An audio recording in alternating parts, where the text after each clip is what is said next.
Whoa. Damn, that looks good. Quality is awesome.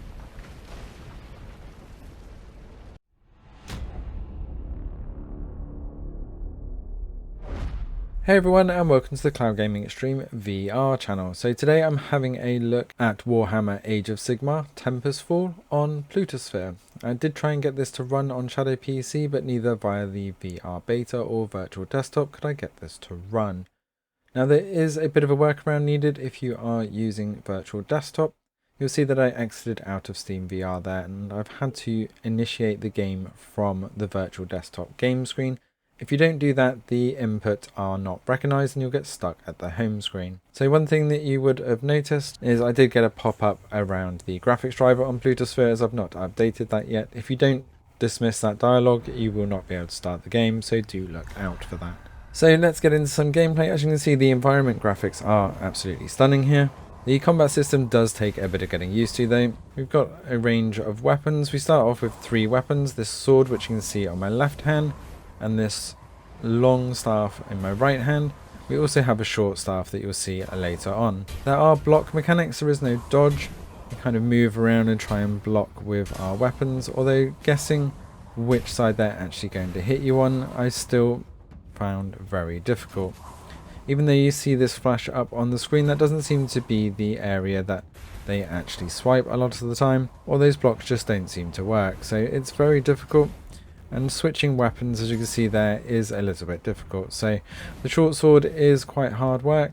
The long staff gives that lightning ability that you see where it's like an AoE, and is great for packs like this. But I do still actually prefer the short staff, which is what I was trying to switch to. It does have good reach though, but these monsters are quite tough and they really do get in your face, so it's also good to use that sword. Though sometimes the attacking just feels like I'm flailing my arms around. As you saw from the intro, the graphics are stunning in the environments. When you're up closer to some of the monsters, they do look a little bit off. But the quality overall is absolutely stunning here. On Plutosphere I was able to run very high settings and I didn't have an issue with virtual desktop.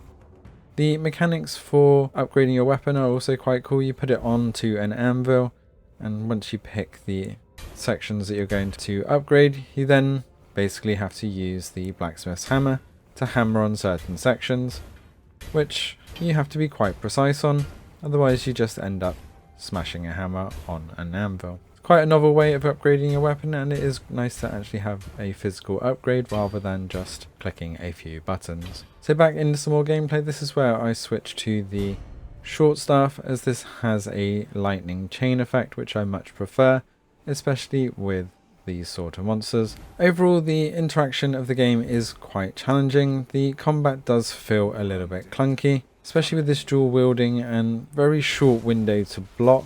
And a lot of the time it just feels like you don't need to block, you just need to get your attacks in first. As you can see, there is quite a lot of waiting for them to attack, so you do get the chance to just get your attacks in first, so the blocking mechanics don't really come into play, especially once you've upgraded your weapon a bit and you get used to actually being able to trigger your attacks. As you can see, I'm struggling to get the lightning attack here, where you have to basically thrust the staff upwards to get that lightning effect with holding 2 triggers. So your weapons are away by default. You have to hold the trigger squeeze to get your weapon out, and then for the spells you then have to press the other trigger and then perform an action. So with the staff you have to hold it straight and thrust up above your head, which when you're trying to fight does become a little bit difficult when you're also squeezing 4 triggers and trying to swipe with your sword as well.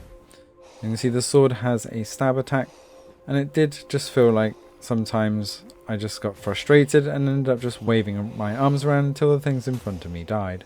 There is one other spell, saw me doing it before, where you can just use your hands to thrust some lightning, and that does feel very good. You can pick up Warhammer Age of Sigmar Tempestfall on Steam for £25 or $, and as you can see it runs perfectly well on Plutosphere. If you have managed to get it to work on Shadow PC, do let us know in the comments below, or if you're using another virtual PC service, we'd love to hear about it. Thanks for watching, don't forget to hit that subscribe button, stay up to date with all things cloud gaming and VR, and we We'll see you next time.